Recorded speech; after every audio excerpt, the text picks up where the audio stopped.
and gentlemen, GenZ at the Podium 2023 is organized by Kini Events with the great support from our partners, which are our collaborative partner, International Republican Institute, supporting partner, Ministry of Youth and Sports, soft skills training partner, Malaysian Institute for Debate and Public Speaking MIDP, Metaverse partner, Experiential Design Team EDT, co-partners, Undi 18, Undi Sabah, The Risers, Institute for Research and Development of Policy IRDP and MYADP, The Malaysian Hub, Majlis Belia Malaysia MBM, Persatuan Kebangsaan Pelajar Islam Malaysia PKPIM, IIUM Student Union, Gabungan Pelajar-Pelajar Melayu Semenanjung GPMS, Kesatuan Mahasiswa Universiti Malaya, Angkatan Mahasiswa UM, Suara Siswa Universiti Malaya, Taylor's University Student Council, along with our media partners for this session, Kini TV, Chili Sauce Media, Astro Awani, and SACE. Let's give them a round of applause. We would like to emphasize here that the discussion today is solely for knowledge purposes and to encourage the youth to voice out their respective opinions. Do take note that all the statements and suggestions from the debaters do not represent the stand of the organizers or any institution. For your information, today's debaters are a total of 20 people, aged between 16 and 25 from all over Malaysia. Before the event begins, I would like to make a few announcements. This event will be conducted in English. Each debater will be given 3 minutes to present his and her problem statement and suggestions. A digital timer will be displayed on the screen during the presentation.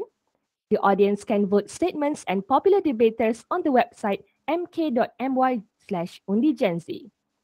At the end of today's session, we will also select and announce the best debater, and for that, I would also like to introduce the panel of judges who will be judging and selecting the debater today.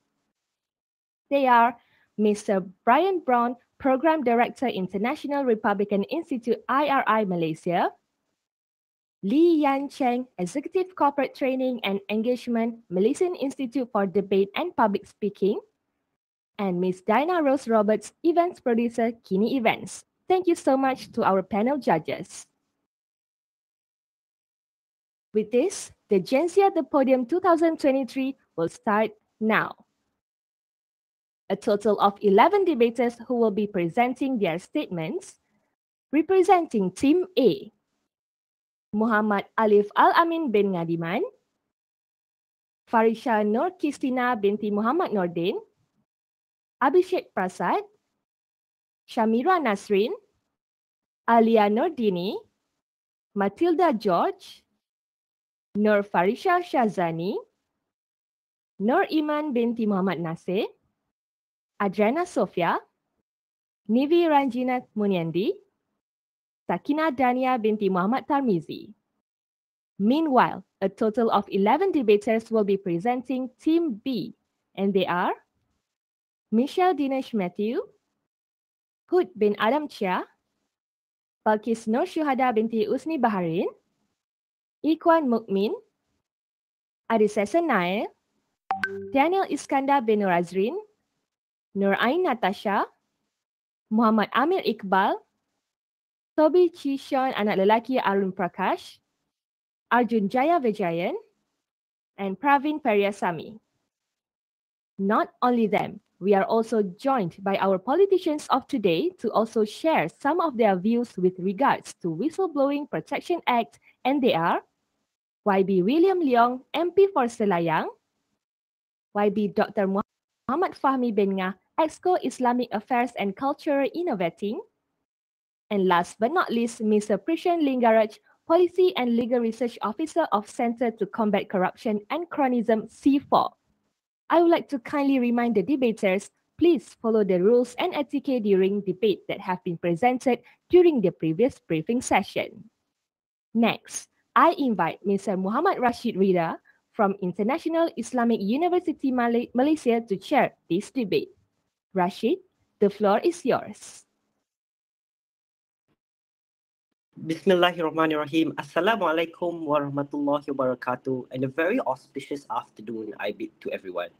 Thank you very much to the master of the ceremony, Siti Zubaidah, for the kind introduction and laying the groundwork for today's session.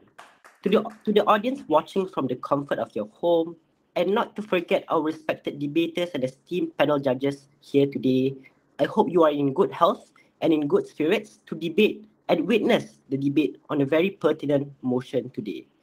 Not to forget, my name is Muhammad Rashid Juhari, a penultimate year student undertaking political sciences from the International Islamic University Malaysia, and we believe that debating is the way forward. I will be your chair today as our motion for today's topic is themed around the amendment of Whistleblowing Protection Act. Ladies and gentlemen, the motion of today's debate is entitled, "This House believes that the Whistleblower Protection Act in Malaysia should be extended to provide protections for whistleblowers who disclose information to the media or public, in addition to reporting to the authorities." Before we move on to the debate, let me provide you a bit of the contextualization on why this motion matters. Whistleblowing is undeniably a powerful instrument in our fight against corruption. However, the current legal framework in Malaysia poses critical challenges. Under the existing legislation, whistleblowers are not afforded comprehensive protection, as their disclosure could break many laws, such as the Official Secrets Act, Penal Code, or banking secrecy. Not only that, whistleblowers are also only protected if they report to enforcement agencies and not if they alert a third party, including the media. So the crux of this debate hinges on a fundamental question: is the amendment of the Whistleblowing Protection Act necessary to safeguard whistleblowers and foster a climate in which they can expose wrongdoings without the fear of retaliation? Or does this proposed amendment open the door to potential misinformation and slander against individuals or organizations? And without further ado, I would like to invite the first debater from Team A, Muhammad Alif Al-Amin, the proposition side, to start the debate by presenting your substantive statement for 3 minutes. Here. Greetings and salutations to the honorable speakers, members of parliament. The motion before us today is that the government should amend the Whistleblowing Protection Act to extend protection to those who whistleblow to the media and public in addition to reporting it to the authorities. We, as SAD government, firmly stand with the motion simply because of the fact that the WPA has been repeatedly overthrown and undermined in our legal system, leading to cases being dropped and large instances of intimidation towards the whistleblower. To further substantiate our claim, here are few instances of WPA drawing the short end of the straw. The defamation cases filed by the MACC Chief Commissioner Tan Sri Azam Baki against Center for Combating Communism and Corruption Senior Researcher K. Lalita. The second one, Rafizi Ramli defamation charge, in which he should have been protected by the WPA but is instead being charged under the guise of violating the OSA. So the total number of instances itself inside the WPA is 24, which have 15 resolved cases, 10 wins and 12 defeated. As reported by the Statistic and News, the WPA must be revived to solve the severe gap that disadvantages the individual who give information on illicit activities rather than the takers or lenders. And we, as SAD government, believe that the way to this is by first, extending protection to those who whistleblow to the media, and second, amending both the WPA and the OSA, which is paramount in restricting the freedom of WPA. Members of Parliament, here is how we will mechanize our amendment. First, we want to amend the WPA to expand the definition of whistleblowers to include people who disclose information to the media, to the public, or to their employers. Second, we want to amend the OSA to narrow the definition of official secret to create a public interest disclosure exception to the OSA. We want to reverse the burden of proof in OSA cases and want to reduce the penalty for OSA offences. And last but not least, we want to establish a whistleblowing commissioner or tribunal. This would be a body that is responsible for investigating and adjudicating whistleblowers complaint. The whistleblowing commissioner or tribunal will be independent of the government and the enforcement agency. In other words, this independent tribunal will be the body that will determine the basis of claim and whether or not it will fall under the newly defined terms in the WA, such as the type of wrongdoing. So here, standing on the government side, I firmly stand with the motion that the government should amend the Whistleblowing Protection Act to extend protection to those who whistleblow to the media and public in addition to reporting it to the authorities. Thank you. Here. Thank you very much, Mr. Alif, on your proposition on the mechanization of this particular debate. So what we've heard from the first speaker proposition is understandably creating new commissions or understandably expanding the stakeholder within the legislature itself to include the media.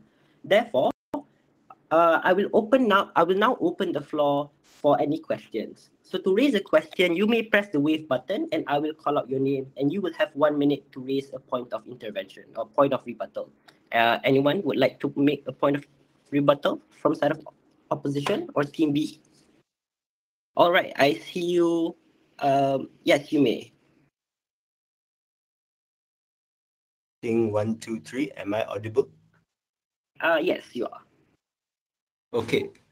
Would Yang Berhormat Alif Al-Amin agree that disclosing information to the media undermines the due process of legal investigation because it completely ignores the legal maxim of innocent until proven guilty? And this can completely tarnish the reputation of individuals who are implicated in whistleblowing cases, but in actual fact are actually not guilty. So what are you going to do to make sure that the media does not manipulate information for their own personal gain? Thank you very much for the question. Now does Alif or anyone from Team A would like to respond to the clarification asked by Matthew? All right, Alif, you may proceed. Thank you for the question from the opposition side. So, to address concern related to the potential misuse of the amended Whistleblowing Protection Act, we want to implement a few strategies, which is stringent verification process by implementing rigorous verification process to authenticate information provided by the whistleblowers before initiating any investigation. So this process may involve thorough cross-referencing with other credible sources and the gathering of substantial evidence to support the claim made by the whistleblowers. Second, protection of the accused parties. So ensuring that the accused parties have the right to defend themselves against false or misleading accusation and providing them with legal resource in case where they have been wrongly implicated or harmed by baseless claims. So this can include provision for legal remedies such as the ability to file counterclaims or seek compensation for damage. Thank you. Thank you for your response, Mr. Alif. I will now open up the floor to any more contending rebuttals one would like to make to his statement. I will now open the floor to Team B to provide further rebuttal. Anyone? All right, you may go again, Matthew. I just want to bring up the fact that evidence disclosed to media is useless because it is not admissible in a court of law either way unless it is submitted to an enforcement agency. So the government's proposal to try and maintain transparency within the media when whistleblowers go to the media, it's not going to work. And also, most of the media in this country is ultimately owned by political entities. So how are we going to make sure that there is no bias within these media companies that to tarnish the reputation of someone else? Thank you very much for your input on the legal proceedings or the possibility of legal proceedings on this matter. I see someone from proposition standing up. You may proceed and answer, Mr. Abhishek. Okay, first of all, thank you very much, Opposition Leader. So one thing is that I think I would like to reassert that the claims that you say that news agency are owned by political affiliations is merely hearsay and that there's no evidence to back that up. And it is very misleading to say that to the House. Now, secondly, on your claim about how reporting to the media can then skew the investigations, right? That is why we as government propose a tribunal to then assess whether or not that these claims that were then disclosed to the media have solid grounds or not. Because if they are, then I do not see any issue. But if there are baseless, then the tribunal will then take action to then punish the whistleblowers for giving false information and false claims and will then clarify up. We admit that there might be some sort of news that can be spread out, but then this is a necessary evil that we must accept, because if you look at the reality of the day-to-day now, a lot of law enforcement agencies as well they do not perform to their best abilities as well. So this is the precautions that we are taking to ensure that whistleblowing cases can actually make it to conviction. Thank you very much. Thank you very much, Mr. Abhishek, for your reinforcement on the case. Does anyone from Team B would like to respond on this session? Opposition? All right, I see Mr. You may go again, Mr. Michelle. Okay, so Yang Muhammad Abhishek's statement that media companies in this country are my statement that media companies being owned by political entities is merely hearsay. You can go and check on Malaysia Industrial Development Berhad and check Star Media Group. See which is the largest stakeholder in Star Media Group. You will find that it is the Malaysian Chinese Association. You can also check the same for other media companies in Malaysia. You can check for the New Straits Times. If you check their stake, I think 35% of it is owned by the United Malays National Organization. So this is not hearsay. The threat of manipulation and to tarnish one's reputation without a legal proceedings is very real. So I'm sorry, this notion is it does not stand. Thank you very much for your point of refutation.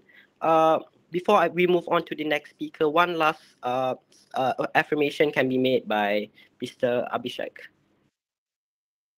Yeah, hello. Okay, thank you very much again, Leader of Opposition. So, first of all, I'd like to clarify that there is a legal proceeding. It is just that the reason that we want to extend the whistleblower to be able to expose information to the media is simply because of the fact that past history has shown us that the authorities has history of not prosecuting the case to their fullest ability and not even investing the cases to their full ability. I will not talk much on this because my second speaker will clearly clarify this later on in her speech.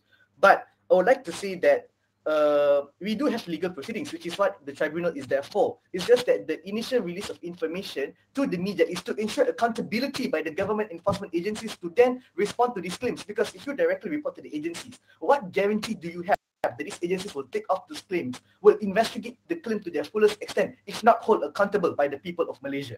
Thank you very much. I hope that clarifies any doubts that you guys have. Thank you very much.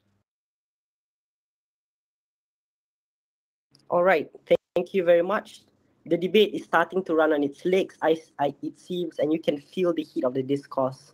Now, continuing the debate, let's invite the first debater from Team B or opposition, Michelle Dinesh Matthew, and provide your substantive statement for 3 minutes. Please welcome here. Good afternoon, ladies and gentlemen. Today's motion concerns whether we should amend the Whistleblower Protection Act, an act that was designed, and I quote from the act itself here, to combat corruption and other wrongdoings in Malaysia. So it is clear here that the main goal of this act is to combat corruption and wrongdoing. And amending this act does not allow us to tackle this problem of corruption head on. So what is the remedy here, ladies and gentlemen? The remedy here is to prevent Malaysia from being a breeding space for corruption and wrongdoing. Now, how can we do this? Well, if we look at many whistleblowing cases in Malaysia, the most famous being that of Yang Muhammad Rafizi Ramli for his exposure of the 1MDB audit report, he was not charged under violation of the Whistleblower Protection Act. He was charged under violation of the Official Secrets Act. We look at another case, Claire Rue Castle Brown, whistleblower of the Sarawak report. She was charged for the dissemination of false reports under the Official Secrets Act. If we look at our former Attorney General, Tommy Thomas, the government ordered a probe into one of his books under violation of the Official Secrets Act.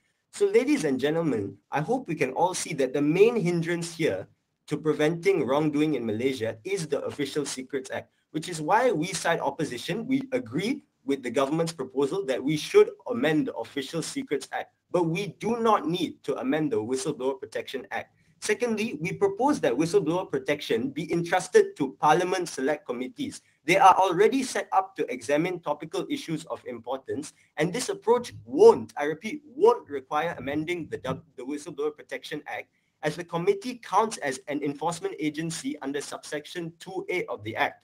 And these committees are headed by MPs across the political strata, so there'll be no issue of bias in dealing with cases. Lastly, the proposal to allow whistleblowers to go to the media is simply way too risky. Why is it risky? Because going to the media undermines a due process of legal investigation. One real example I can give is the case of NFC, which was whistleblown to the media for misusing a 250 million ringgit loan. And so for 12 years, the reputation of NFC was tarnished until 2 weeks ago, the High Court cleared the NFC of wrongdoing. So this proposal to allow whistleblowers to go to the media is extremely problematic. So in conclusion, ladies and gentlemen, I repeat, what we opposition propose is to amend the OSA instead, recommend all whistleblowing cases to Parliament select committees, and not, I repeat, not to encourage whistleblowers to go to the media, as it undermines the legal maxim of innocent until proven guilty. Thank you. Thank you very much, Mr. Michelle Dinesh Matthew of the opposition. So I understand that your argumentation or line of logic is on on not undermining legal maxims and also not undermining the legal proceedings and jurisdiction of the act itself.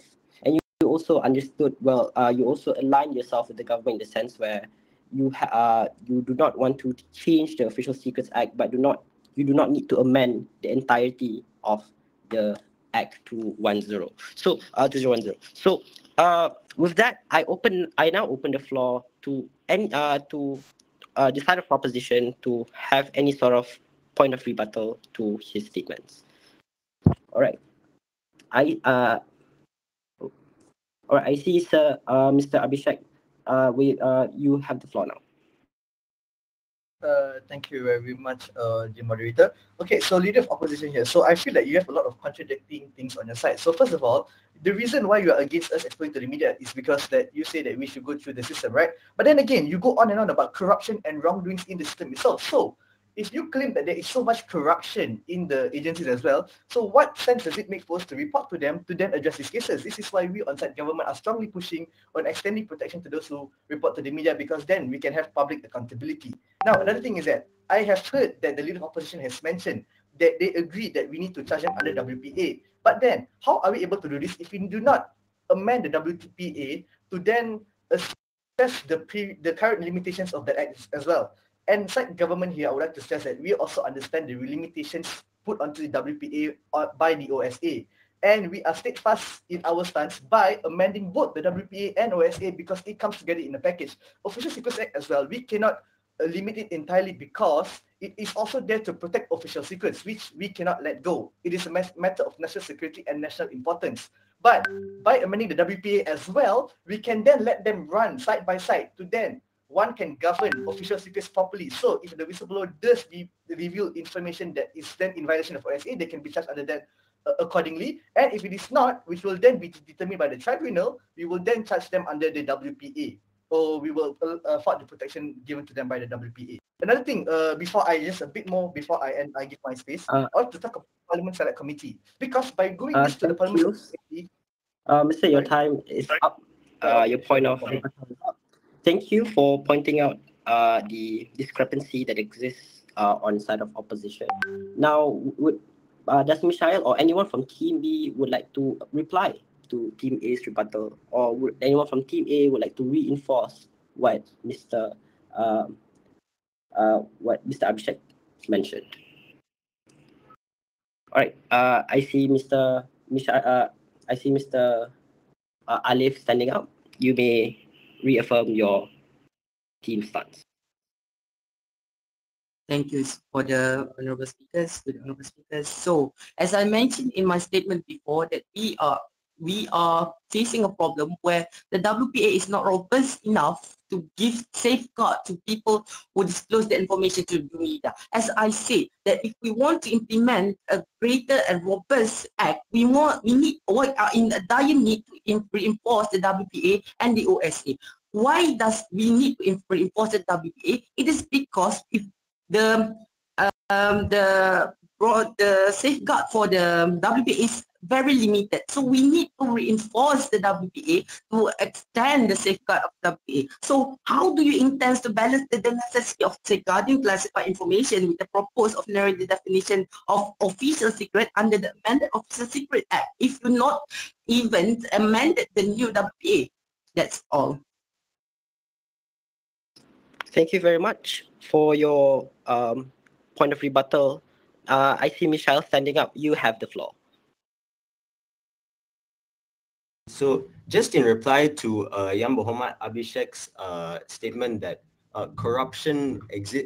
we stated that corruption exists in enforcement agencies. Now, the reason for this is because, like the Official Secrets Act, if we look at subsection 2B and 2C, it allows any public officer to classify any official document, and it allows any minister or public officer to also declassify any legal document. So the government stated that they want to amend the OSA. They didn't even mention which section of the OSA they wanted to amend. So we as an opposition, we're going to give them a subsection of them for them to amend, which is subsection 2B of the OSA. And also the issue of corruption has been admitted by our own Prime Minister. The main reason behind it is because there are shady dealings and decisions which are protected under the OSA. He said this last week. You can check Free Malaysia today, and I quote his own words: "Shady dealings and dodgy decisions cannot be used to pull wool over people's eyes in the name of the Official Secrets Act." He said this last week at the 2023 ASEAN Law Association General Assembly. So that ends my rebuttal. Thank you very much for your response. Is there anyone from team? So I see someone from from opposition that would like to reaffirm the stance of opposition. Sir Ikhwan, if I'm not mistaken, you may have the floor.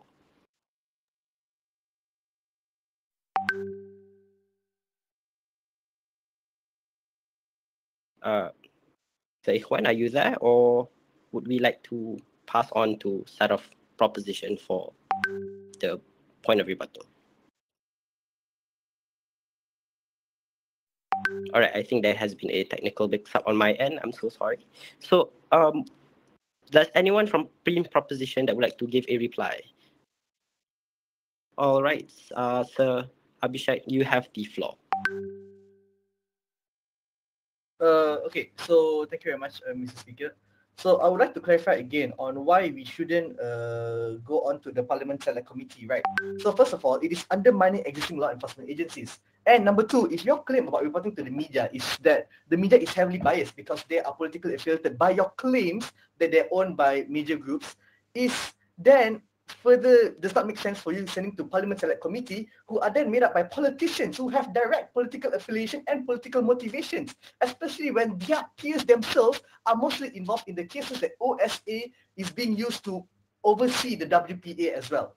So this is why, again, so to address the case of that, so in our mechanism, right, we will amend the WPA to expand the definition of wrongdoing to include all types of wrongdoing, such as environmental damage, safety violations, public health threats, and of matters in public interest. So now, in our amendments of the ASA, we will narrow the definition of official secret to not one of these matters, meaning the tribunal that we wish to instill will then have to go through the cases of the matter, the facts of the matter, and to then determine if it is in public interest. And if it is, then the full force of the WPA and the protection that carries under it will be extended to the whistleblower, and the OSA will not have power to restrict their voice. Thank you very much.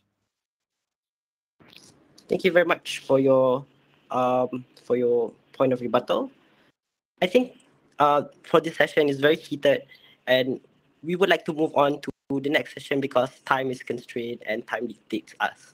Therefore, the debate is starting to run very fast on its legs, and I would like to invite the second debater from Team A, proposition Farisha Nur Christina, to present your substantive statement for 3 minutes. You have the floor here.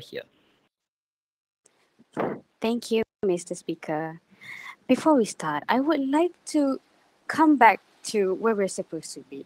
This debate today is about the amendment of the Whistleblowing Protection Act, which means that we want to amend the Whistleblowing Protection Act to protect those whistleblowers that report to the media.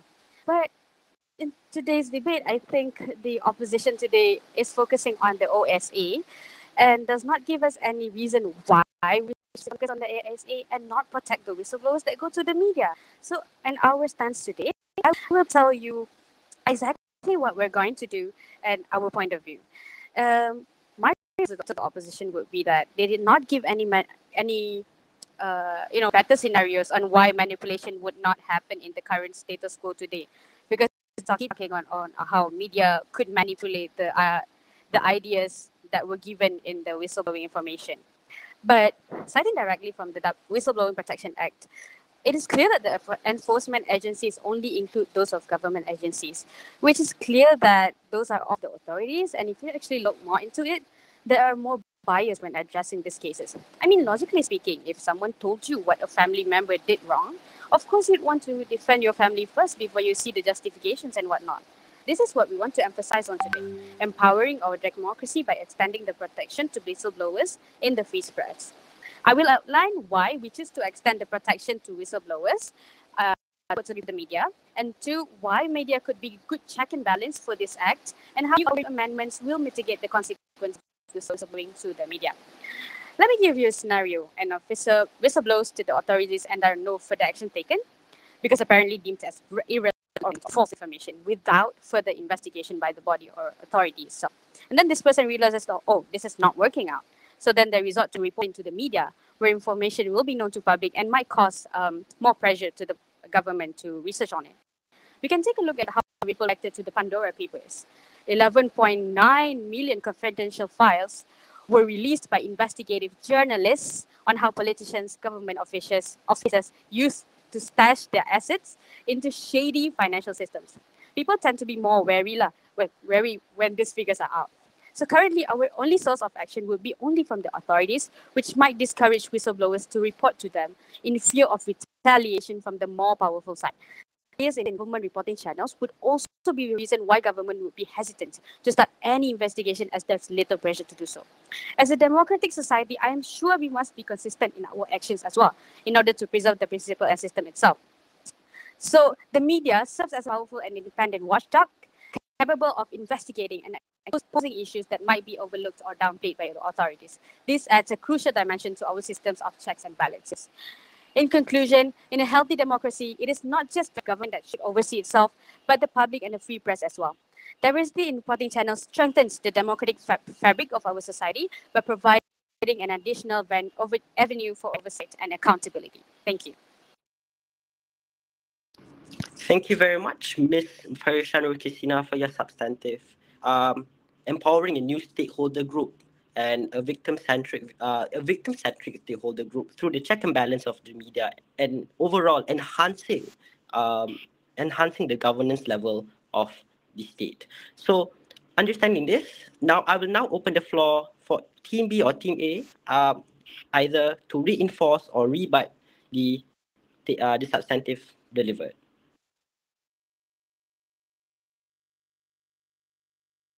All right. You may proceed, Mr. Michel.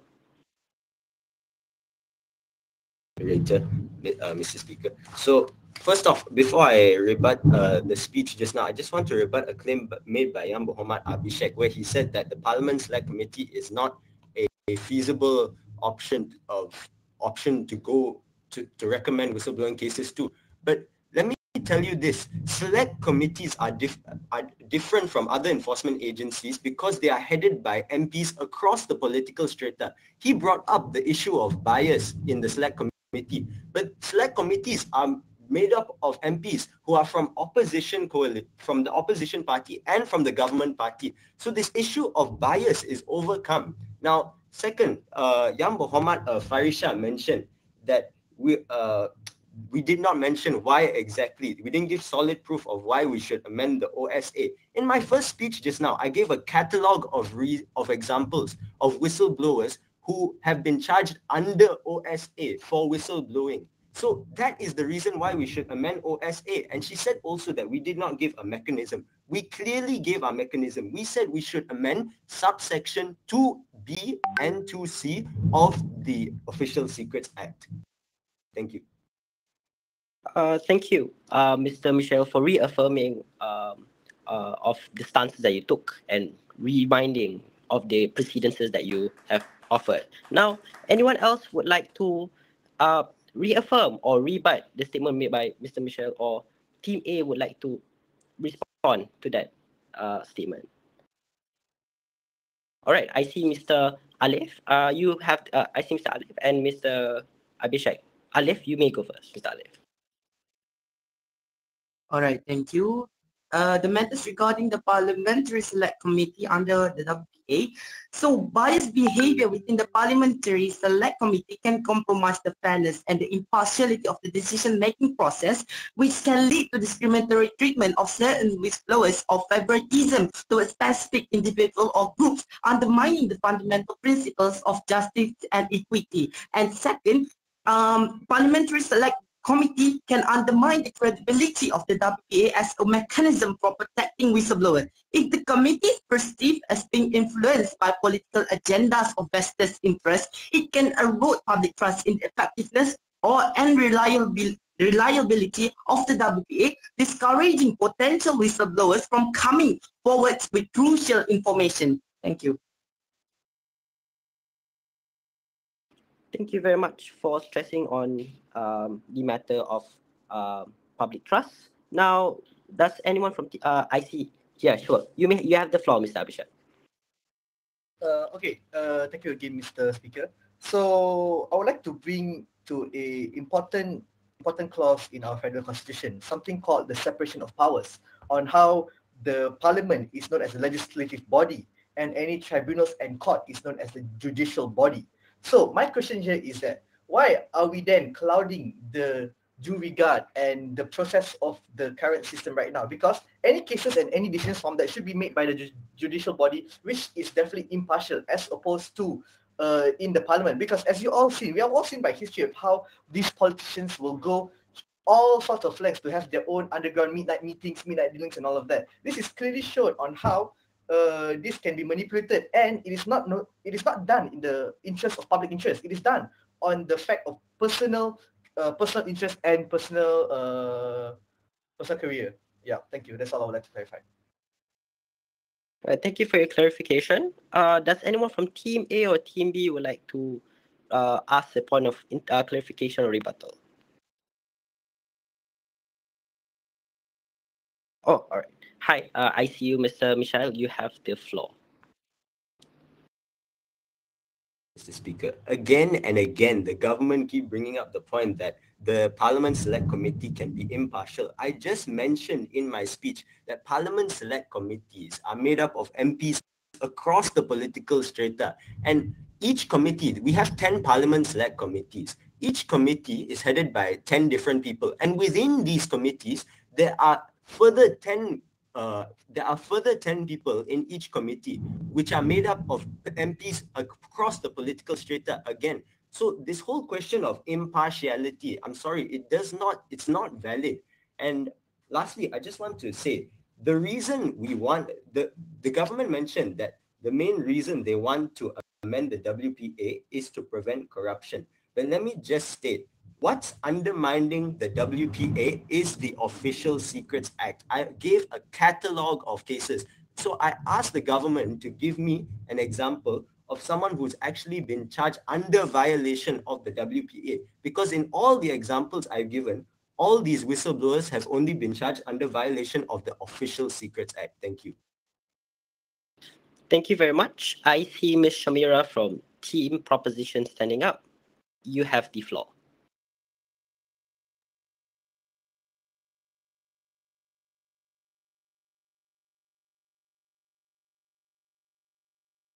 Hello.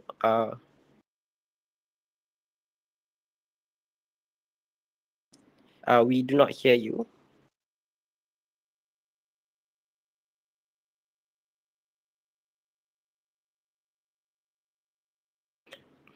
All right.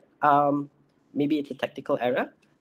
Who else wants to reaffirm or rebut, or perhaps anyone from Farisha or team proposition that would like to give a response? All right, you have the floor, Ms. Farisha. Can I just give the floor to the side opposition, because I think I saw someone from the opposition.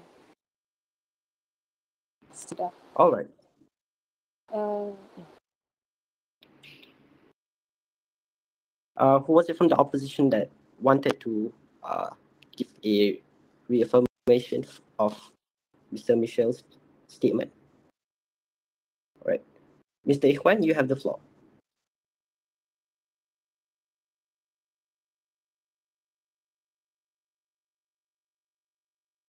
You're not audible, mister.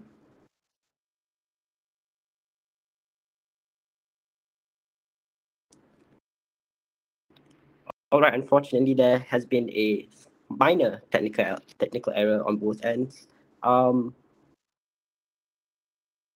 Ms. Farisha, you may proceed with your response. All right, thank you so much. I would just like to add that the fact that the opposition has mentioned about how how whistleblowing to the media is harmful and has not stressed on that. I know Mich did talk about it briefly, but they did not mention why we should not extend the protection of the whistleblowers that report to the media. And it seems they only focus on the OSA, which is great, but unfortunately they haven't said anything about why amending the Whistleblower Protection Act is irrelevant, with a more substantive argument, which on my side clearly mentions that the media acts as check and balance, and they haven't replied to that. Thank you. Thank you very much. I believe the time for this session is now over. All right. Now, without wasting any time, let's continue on the debate with the second speaker from Team of Opposition, Team B, Hud bin Adam Chia, to present your statement for 3 minutes. Here, you have the floor.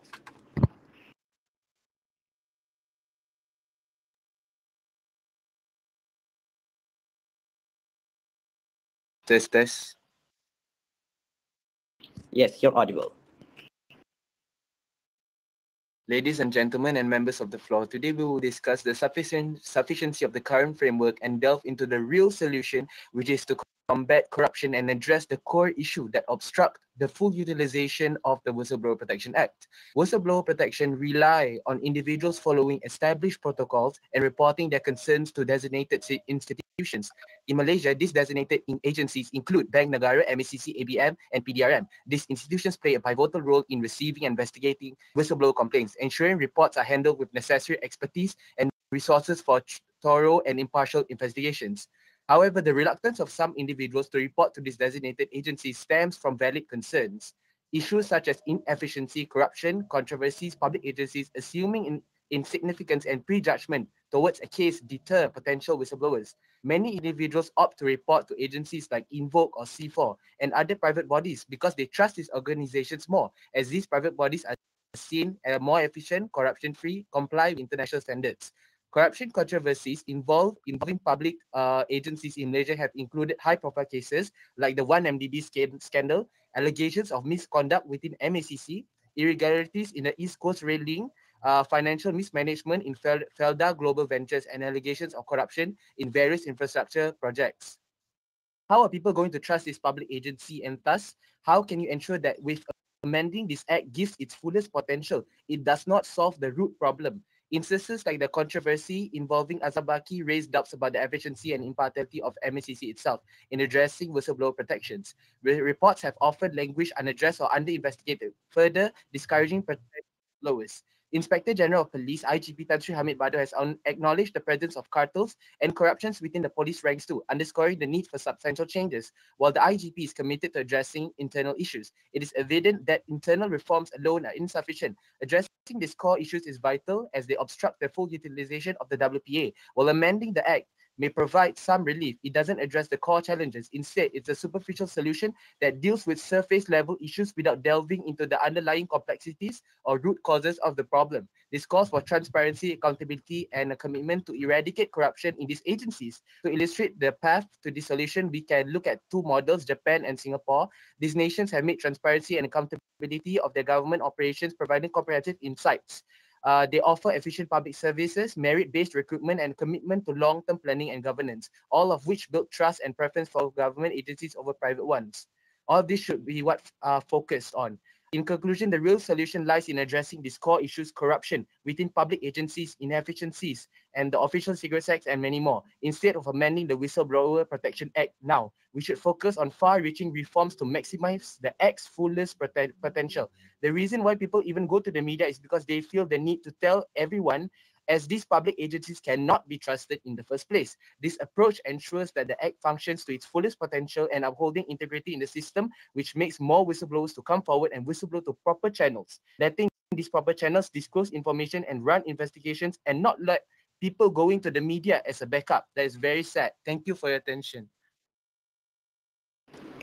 Thank you very much for your substantive speech, Mr. Hood bin Adam Chia.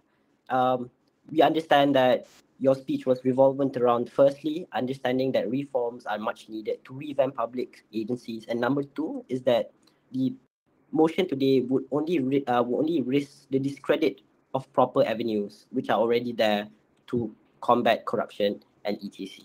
So now anyone from team proposition would like to have a point of rebuttal towards Mr. Hood's statements.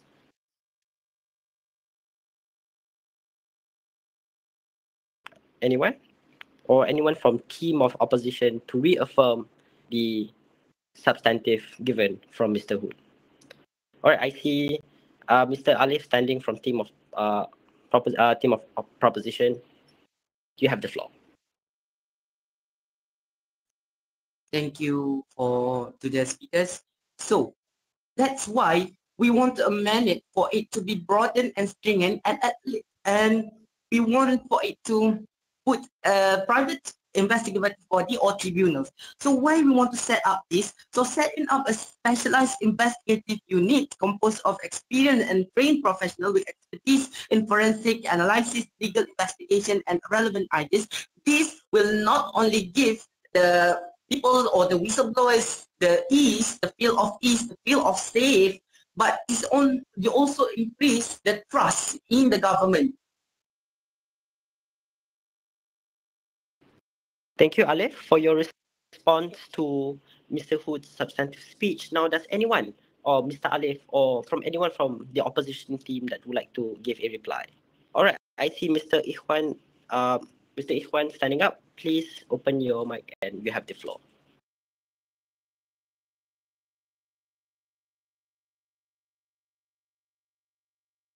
It seems that you are not audible on my end.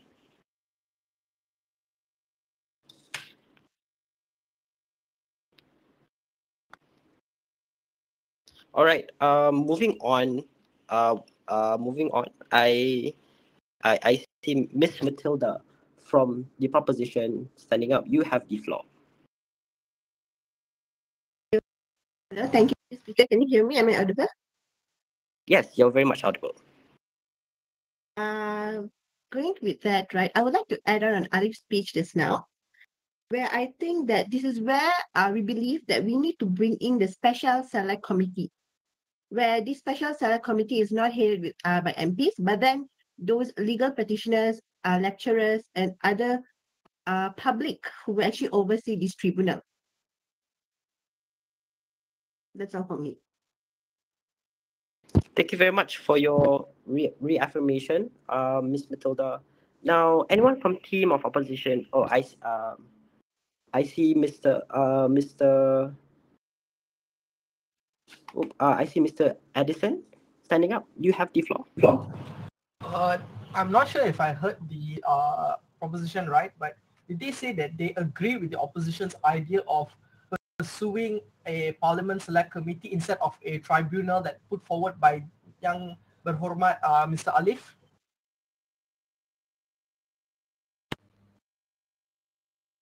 Thank you for your Can I point of clarify?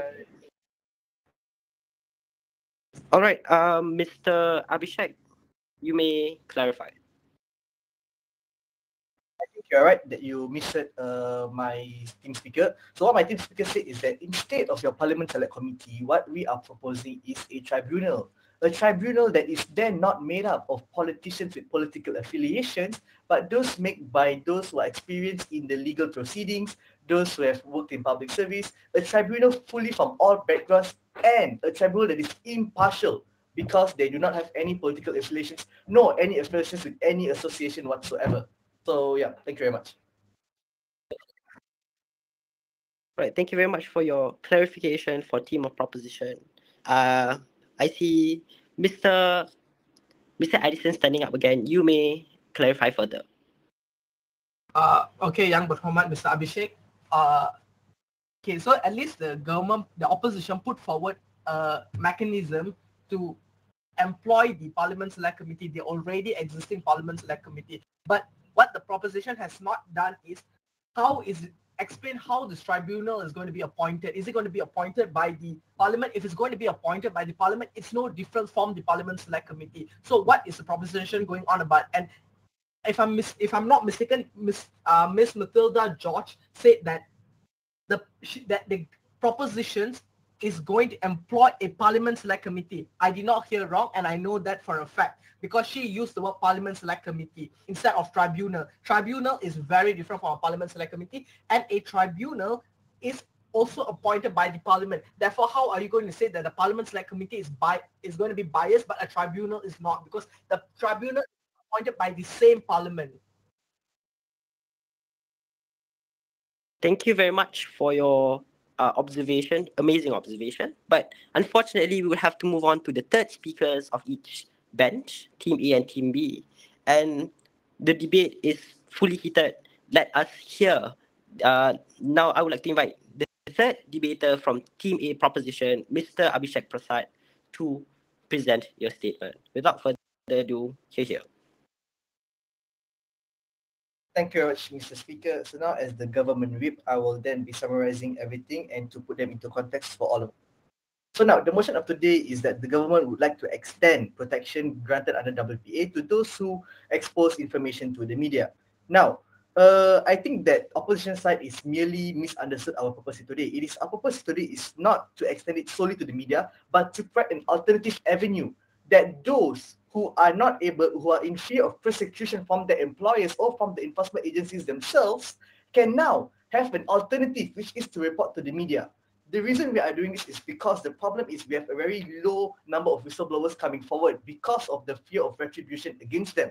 We have shown there has been cases where, just give me a minute. Yeah, there's been cases like company deputy director has been charged with sacking a whistleblower who exposed him. So these are the things that now, by having an alternative that you are able to expose to the media, can then grant power and can empower whistleblowers to come forward and to question any wrongdoings and all that. So another thing is that the reason why we want to empower whistleblowers to inform to the media is because we believe that this is a matter of public interest. A lot of whistleblowing cases, especially in the recent years, have been shown to heavily influence the public interest as well. So this is why we believe that by reporting to the media, we can ensure a transparent facts of the case, and then people can make the decisions according to the facts based on their own. Now, another thing is that the opposition alternative, which is to extend to the Parliament Select Committee, right? So again, as I said, where is the separation of powers to all of this? Because it needs to be kept as a legislative body and not under the judicial. Now, in regards to YB Adisation here, right, who said that the tribunal is appointed by the Parliament. It is true, you are right. But the fact that these people do not have direct affiliations to any political parties or do not involve directly in any blackmailing and all that is definitely an avenue, because tribunals are actually part under the court of law. It is not part under the Parliament. So any tribunals is passed, I think we should give them the fact that they are under courts and that they do have legal standing and they can make decisions on their own. Now, another thing is that if you would like to extend it to the Parliament Select Committee, I would like to question the feasibility of it and the efficiency of it. Because let's say, if you have 10 whistleblowing cases, you need to then refer them to 10 select committees in the Parliament. And how are you going to then divide the powers and divide the time of our lawmakers to then now talk about facts of an ongoing case? Another thing is that in the Parliament, we are not allowed to talk about ongoing cases and facts. But then employing the Parliament Select Committee, isn't it not go into direct violation of it? How will you then discuss cases that are currently ongoing in the court of law into the Parliament? It is simply ridiculous if you ask me. Another thing is that the side opposition is keep on going on about the OSA. We understand that there is a problem with the OSA, but we need to also amend the Whistleblowing Protection Act because the OSA is indeed vital into protecting and to safeguard our national interests and our national safety. So by restricting the power of OSA onto WPA, which is what our mechanism proposed, we are also empowering WPA to then have a better reach over the OSA. And how our mechanism does this is that we will amend the WPA to expand the definition of whistleblowers to include people who disclose information to the media, to the public, or to the employers. Now, how would we amend the OSA? We would narrow the definition of official secret and limit and we will limit on what can be determined as official secret, so not everything can be added. Sorry, last addition is that the WPA amendment will also expand the definition of wrongdoing to include all types of wrongdoing such as environmental damage, safety violations, public health threats, and matters of public interest, which will then be determined by the tribunal that we have been put forward. So that is all for me. Thank you very much. Thank you very much, Whip Speaker from Team of Proposition Abhishek Prasad on your conclusion on concluding your team's case or on Proposition's case and solidifying any statements and precedences and facts brought up by side of Proposition. And now I open the floor to any sort of question wanting to head it towards side of Proposition. All right, I see Mr. Michel. You may have the floor. Mr. Speaker. So I am not sure why Yang Berhormat Abhishek keeps bringing up the question of efficiency in the Parliament Select Committee, because there are 10 committees. Each committee is made up of 10 people. And let's not forget, each of these people have their own team of researchers who can investigate whistleblowing cases. And also, I'm glad that he brought up the example of Azam Baki, because if a Parliament Select Committee recommends to the MACC to investigate a whistleblowing case against someone in the MACC, such as Azam Baki, they will make sure to take the case effectively. So it's ultimately a more efficient mechanism. And also, I just want to reply to one of the questions asked by the government as to why we are against amending the WPA. The reason we are against it is because what we are doing is using the initiatives that are already set in place. This is a much quicker mechanism, and the faster we can protect whistleblowers, the more these cases can go out quickly, the more we can make sure that they are discussed like under a transparent system.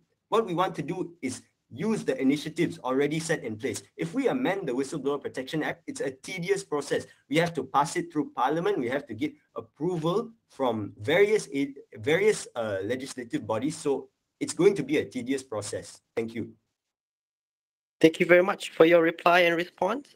Does anyone from Team A would like to respond? I see Miss Farisha and Miss Abhishek both stand up. Let's give the floor to Miss Farisha first.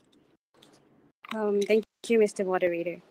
I would just like to highlight that today's motion is about amending the Whistleblowing Protection Act to extend the protection of whistleblowers in the media.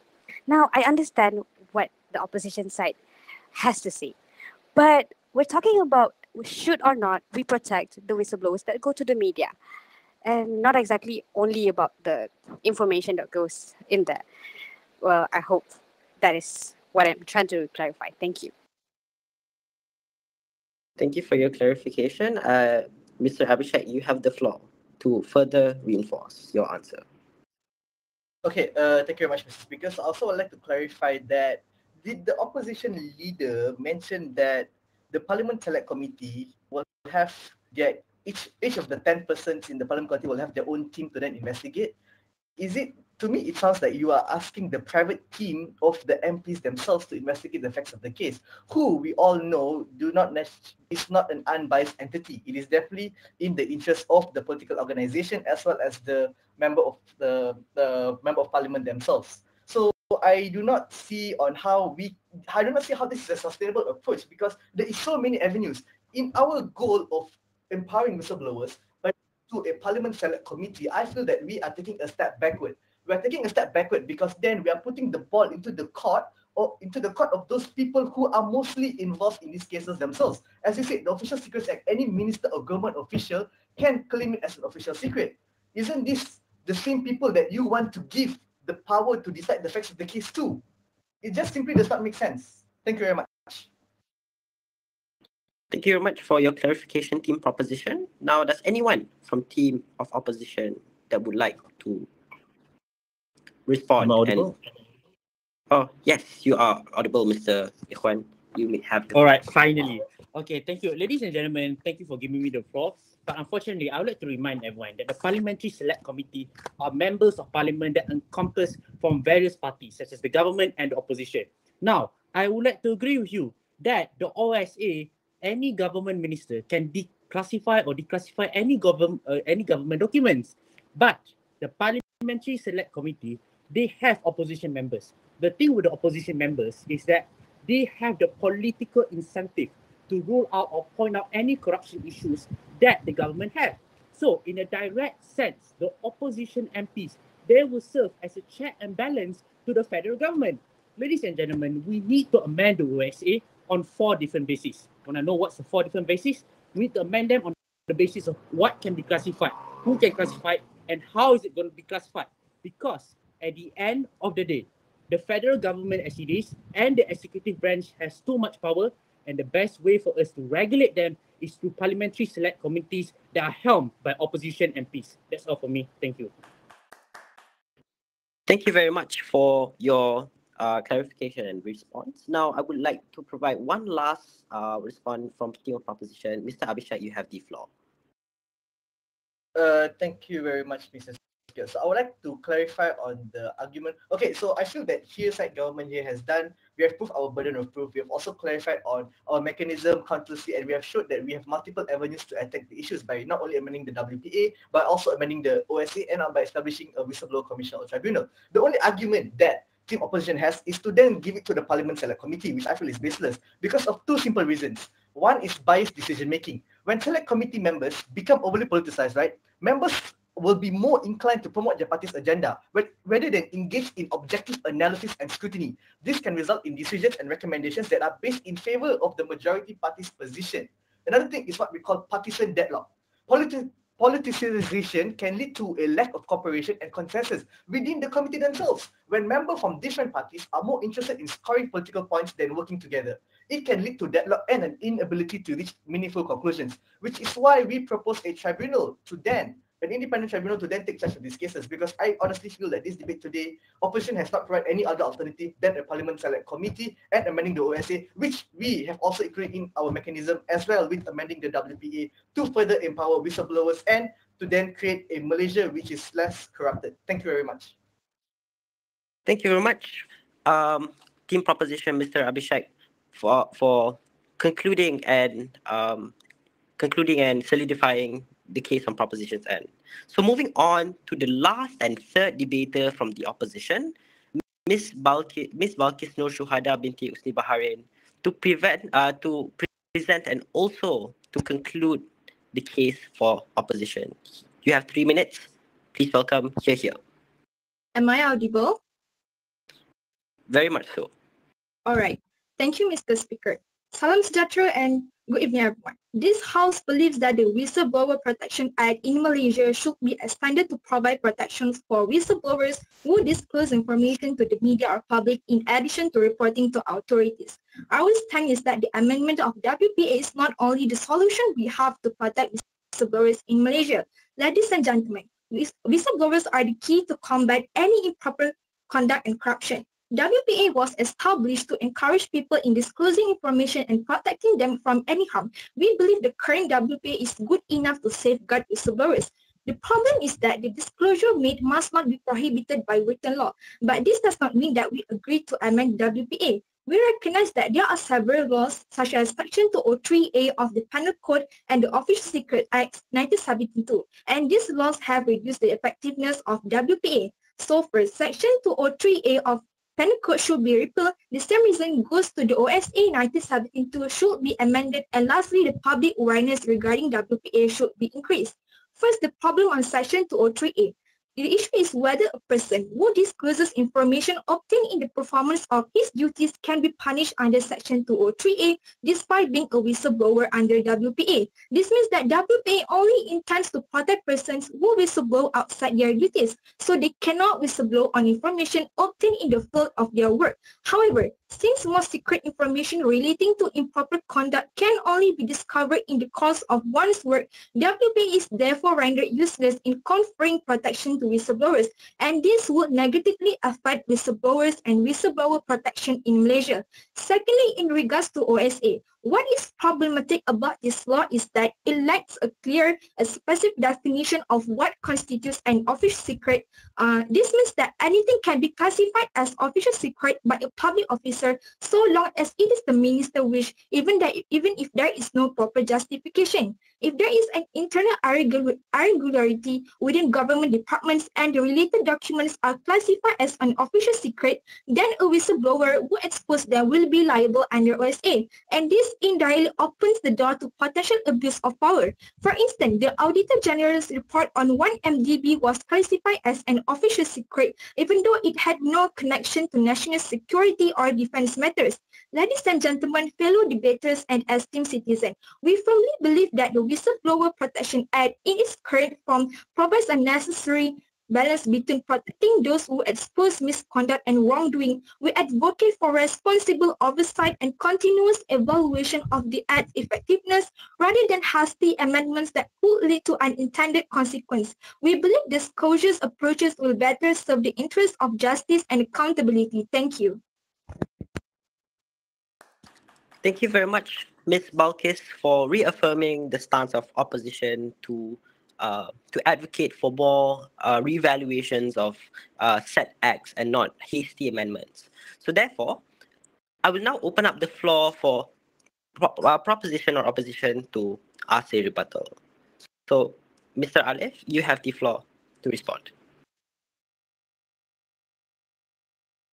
Thank you, speakers, for the opportunity that you give me. So, expanding, as mentioned from the last speakers of the opposition side, the problem regarding the WPA, and that is what we want to amend. The problem that the opposition side mentioned is what we want to amend in order to ensure the transparency of the WPA. What we want to focus here is the WPA, the amendment of WPA. Like you said about the WPA is not cover every single one. That's why I mentioned in my statement about the amendment of WPA in order to expand the definition of whistleblower to include people who disclose information to the media, to the public, or to the employers. That's why we want to amend the WPA. We want to expand the WPA. That's why we want to amend it, and you are clearly stating the problem related to what we want to amend, and that's why we want to amend it. Thank you. Thank you, Mr. Alif, for clarifying that that these amendments are to reach the goal sought after by the opposition. Now, does the opposition want to refute that? I see Mr. Ikhwan standing. You have the floor. All right. Am I audible? Am I loud and clear? Yes, you are audible. All right. Thank you so much. Ladies and gentlemen, I would like to respond to a statement that's been made by Mr. Abhishek earlier. So he responded to my speech earlier by saying that if we hand over the whistleblower process to the Parliamentary Select Committees, two things will happen. First of all, if we hand it over to them, then the politicians will not have political impartiality. And second of all, he talked about partisanship. Ladies and gentlemen, I would like to remind everyone, opposition MPs and government MPs are politicians. All of them have their own political agenda. But you know what we're going to do here? We from the opposition are going to bite the bullet on this one and admit it. Politicians have agenda. But at least at the end of the day, if we hand it over to the Parliamentary Select Committee, the government can be regulated. People will put check and balance on them. because under the current OSA and even under our proposed amendment, the government will have some sort of control over what documents can be classified. So at the end of the day, there is bias. Yes, we agree, but at least it's better to have someone controlling the government than no one at all. Thank you. Thank you very much, Mr. Ikhwan, for presenting the trade-offs of side of opposition. Now, I see everyone is standing up, so I'll pick I'll pick firstly Miss Balkis to reaffirm opposition and give it to side of proposition after. You have the floor. All right, thank you. So I would like to rebut on what has been said by the first speaker from the government. Okay, we acknowledge that you want to amend the WPA and you also want to amend the OSA. But the problem is that you did not mention the Section 203A of the Penal Code. This is because Section 203A of Penal Code is so ambiguous and unbelievably wide that it may be applied to restrict almost any form of information disclosure or dissemination, as well as any subsequent reporting on those disclosures. It means that even if you amend the WPA, even if you allow the disclosure to the media, there is still other written law that prohibits the action. That is why you have to repeat the Section 203A of Penal Code. Secondly, in regards to OSA, right? Secondly, in regards to OSA, instead of going to the media, we can actually enact Freedom of Information Act, which is actually already happened in the state of Selangor and Penang. The introduction of Freedom of Information Act can be introduced to nationwide as a warning to politicians and civil servants who think they can get away from corruption by stamping OSA on the files. That's all from me. Thank you. Thank you very much for your response. Ms. Matilda of Proposition, you have the floor.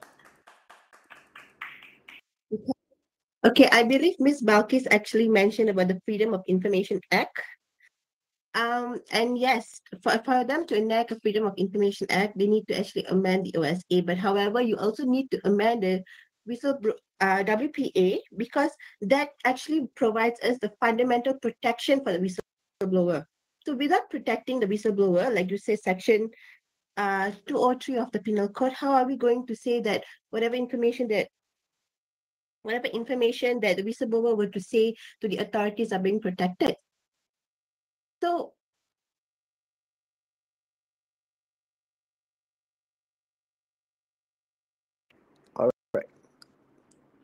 All right, thank you very much.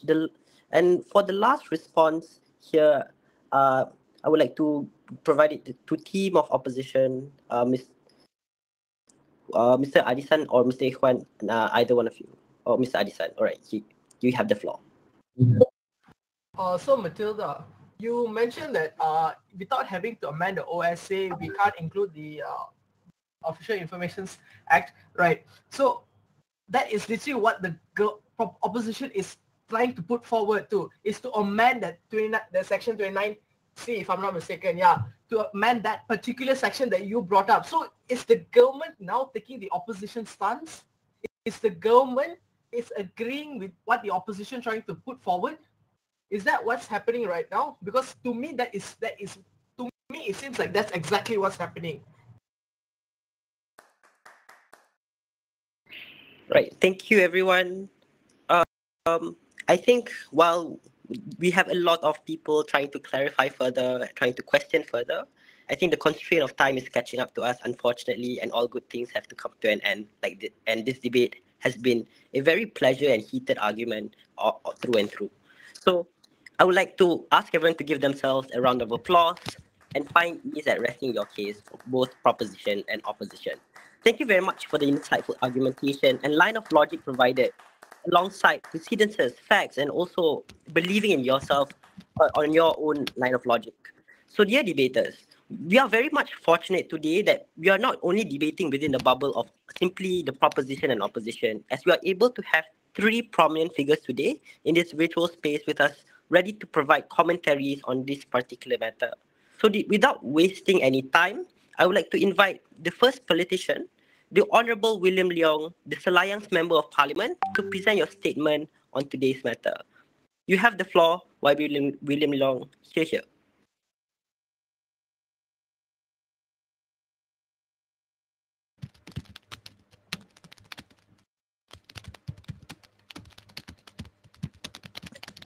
Good afternoon. Thank you for inviting me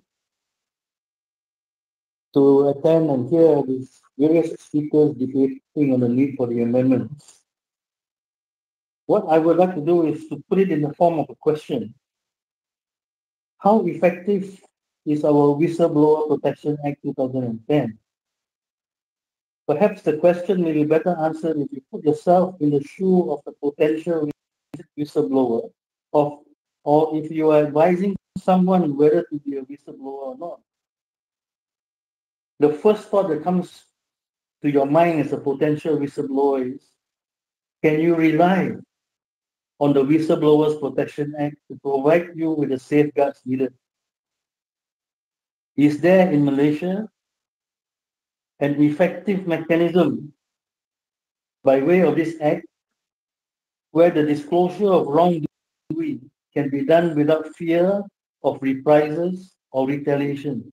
Because it is the fear of reprisals acting against the organization's culture, putting the livelihoods of fellow employees into danger. The lack of confidence that the organization or the enforcement agencies will take the matter seriously. These are the foremost considerations of anyone thinking of whether to be a whistleblower. And what happens after he has blown the whistle? Will he be left alone to fend for himself? Will the protection continue or will it be revoked? The heart of the matter then is whether Malaysia is a society that cares about integrity and will support those who come forward to uphold integrity.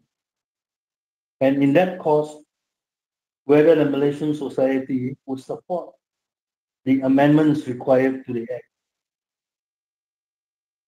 When an employee in the private sector or civil servant in the public sector can be assured that there is no fear of persecution, harassment, or retaliation, then only can we, as a nation, overcome the problem of employees choosing to keep silent in the face of corruption and wrongdoing in their organizations.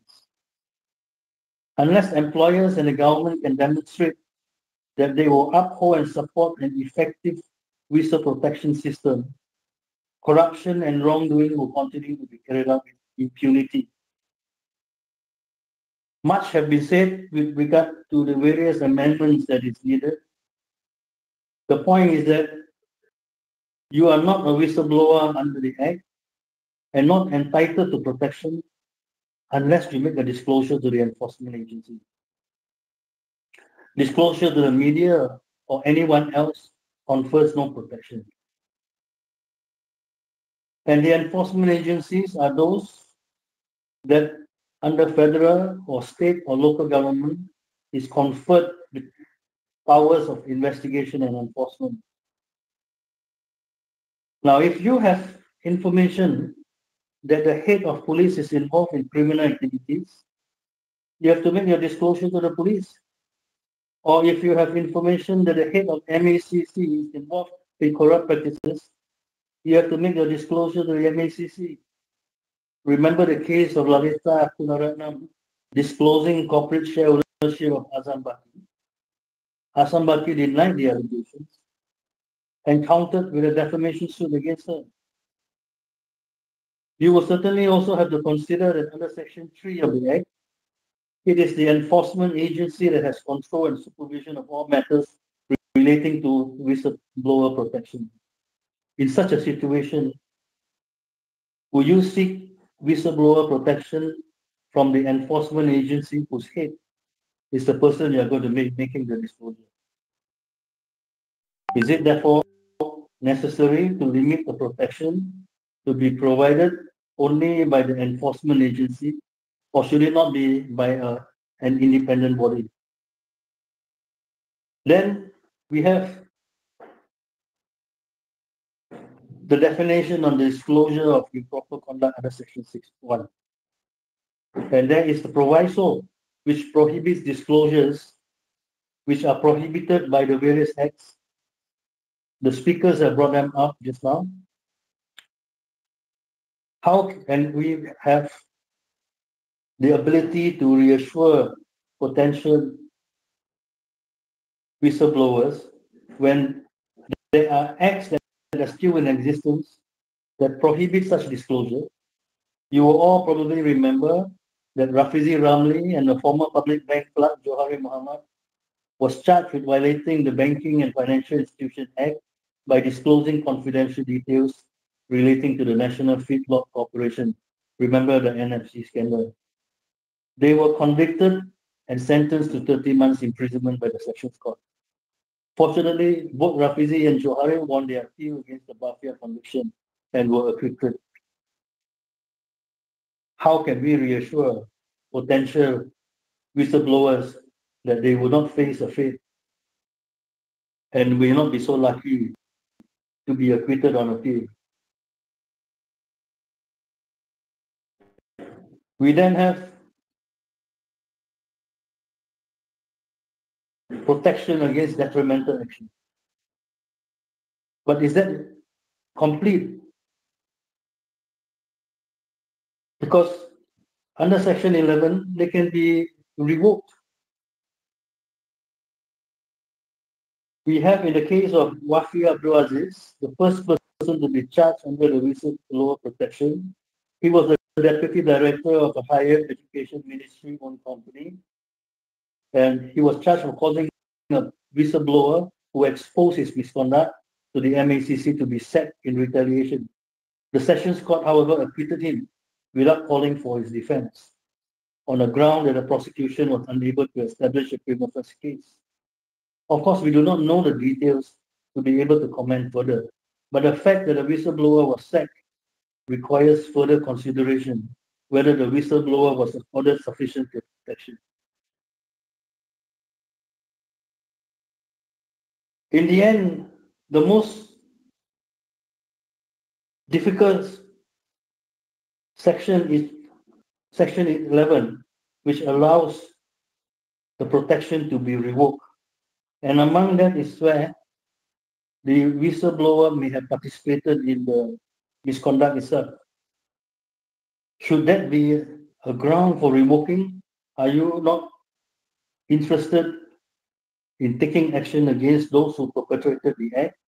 So the effect should have been whether the evidence that's given by the whistleblower is true and not whether he has participated. If that is the case, we are not going to be able to find many people who are willing to come forward because they may have participated in one way or another.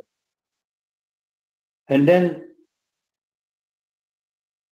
the fact that the protection can be taken away if the whistleblower is accused of trying to evade disciplinary action would allow the character and record of the whistleblower to be put under the limelight and to defend himself or herself that there is a personal motive. So these are the effects of the various sections that is a disincentive to whistleblowing.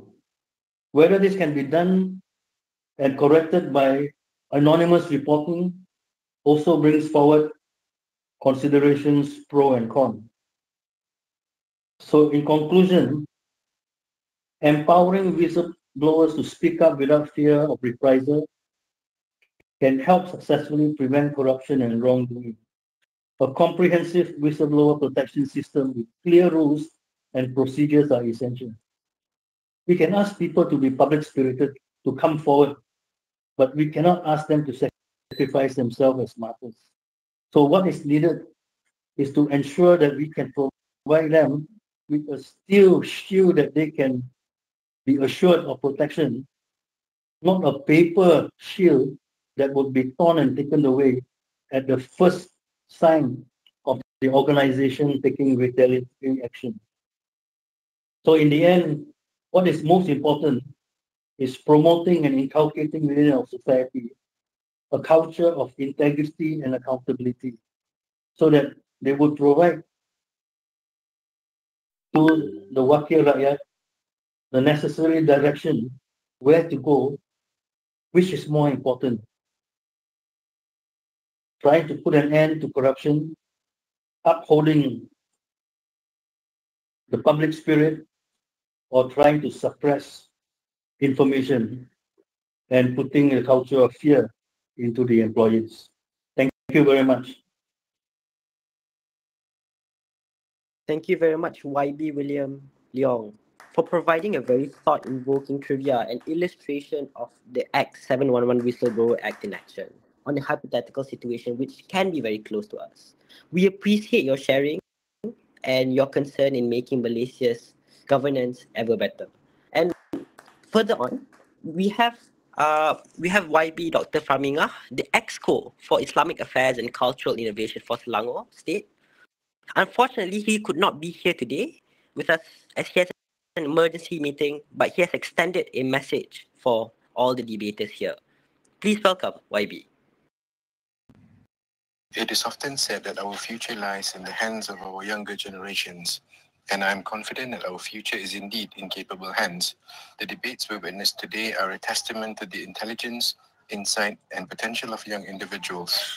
These debaters, some as young as 16 years old, tackle complex subjects, including the Whistleblowing Protection Act, with a level of sophistication and understanding that is truly commendable. It is a remarkable demonstration of the power of youth engagement in shaping the discourse on critical issues. What's even more impressive is the critical perspective they bring to the table. They are not only addressing the topics, but also asking, what can we improve? What can we do better? These are questions that we should all be asking in a democratic society. We should not just be makers of policy. We should also be listeners to the voices of our rakyat. It's their perspectives and opinions that help us shape a better future for our nation. I'm also excited to see the concept of the metaverse being explored in events like this. Congratulations to Kini Events for winning the title of first metaverse parliamentary debate in the Malaysia Book of Records. This innovative approach, which incorporates unique and fun elements, is not only engaging, but also appealing to young people. It's a testament to the versatility of the youth, demonstrating that they can transition seamlessly from discussing serious matters of law to embracing cutting-edge technologies. As a nation, we must encourage and support initiatives like this. We need more programs where young people can engage in meaningful discussions on serious issues. It's through these conversations that we can identify solutions, spark new ideas, and collectively work towards a brighter future. In conclusion, I'm inspired by the incredible potential I see in our youth. They are the torchbearers of change and progress. Let's continue to provide them with platforms and opportunities to speak, share, and lead. Together, we can shape a more informed, empowered, and enlightened society for all. Thank you. Thank you very much, YB Dr. Farmingah, for the wisdom and the trust you put in these young policymakers who are debating today. Next, rolling the curtains, last but not least, we have Prishant Lingaraj from the Centre to Combat Corruption and Chronism, C4, in short, to present his views on this topic. Please welcome Here.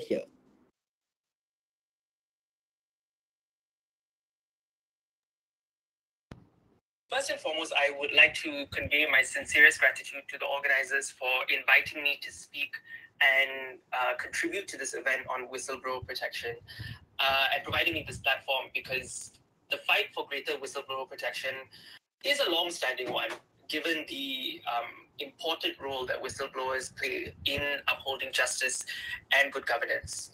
As I mentioned earlier, whistleblower protection is a key tool in any good governance framework in any nation, because no matter how well crafted a legislative framework is or government policy is, these systems only work insofar as the people operating them allow them to be. Because you can make all sorts of plans, you can make all sorts of frameworks, but ultimately the implementation of these things have to be done by individual people. And human beings are human beings. They are fallible. They are open to undue influence, to improper considerations. And so no matter what, you always have to have these fail-safes in order to deal with the potential for failures. And that's where whistleblowers come in, because the role that they play in order to point out misconduct or flaws, that is imperative in order to ensure that there is a holistic framework that targets and combats corruption and failures in governance. But I think more importantly, what I want to stress is that there's a larger discussion that needs to be had about events like this, which basically builds capacity and upholds the role of youth when it comes to matters of public interest and legislative reform. Because obviously, like, you may have heard this a million times before, but it is true, the youth are the future of the nation. Even if you don't end up in politics, even if you don't end up being lawmakers, you might hold posts in the bureaucracy, you might hold posts in government, or you might even have roles, like important key roles in corporate structures. And in those positions, you may be faced with difficult situations. You may have to make some tough decisions. And at the very least, you are voters. And therefore, the having familiarity with key issues like these will foster a more mature democracy in Malaysia. I sincerely hope that you will go on to use the knowledge that you have gained here, not only in terms of subject matter, but also the skills that you have learned. Like I said, the ability for critical analysis. I hope that you will use that knowledge that you have gained to, push agendas for reform and for improvements in Malaysia, among your community as well, to spread awareness among your family, your friends, your schools, and to, share what you know and allow other people to also start to understand why these things matter and why these things are important for all of us. Debate allows you to build and hone those skills and those talents, but it's a first step. It's a first step towards much greater things. And fingers crossed, I might be able to work with some of you someday within the advocacy and activism sphere. So thank you so much again for this platform, and I hope you have a good day. Thank you very much, Mr. Krishan, for providing your insight and also shedding a light to the diamonds we have today in this debate session in creating a better Malaysia. So we have come to the very end of our debate session. Indeed, we have today witnessed the beauty of debate. We have visualized the power which comes along with debating alongside its preparations. Through debating, you understand or you can realize that there are multiple spectrums above what you think is right or above your own.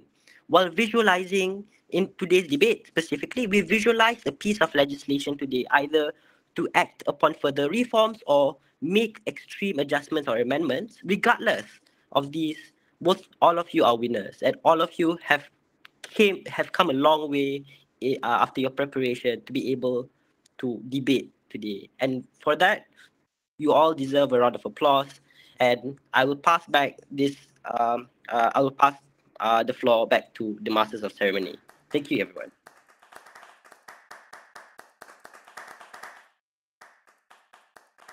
Thank you so much to our amazing debaters. From today's session, we watched constructive discourse and the ability to articulate your viewpoints have truly captivated and enlightened us all.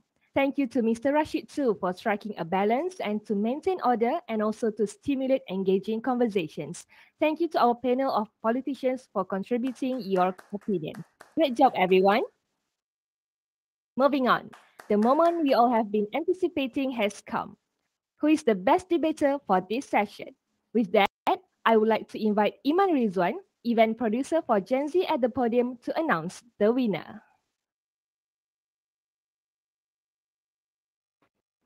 Hi everyone. Thank you to Siti. Thank you Rashid so much for moderating a really great and tenseful debate. Of course, not to mention, thank you, YB Billiam, for coming here into this metaverse. I'm pretty sure it's still new for you. And thank you, YB Dr. Fahmi, who couldn't make out last minute. Hence, he actually still wants to participate in this event. And last but not least, Mr. Prashant, thank you for being here. And of course, the debaters, this is our last metaverse session of the year. And I can tell that this is one of the intense debate that I've been in. So good job to everyone. And last but not least, of course, we're here to know who's the best debater for this session. The winner will take away 100,000 cash, and of course our lifetime subscription of Malaysia Kini. So you can read news for the rest of your life. Just kidding. Okay, anyways.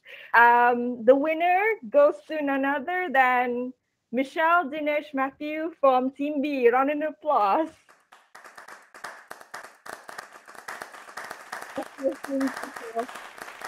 And I am done. I'm passing back to Cici.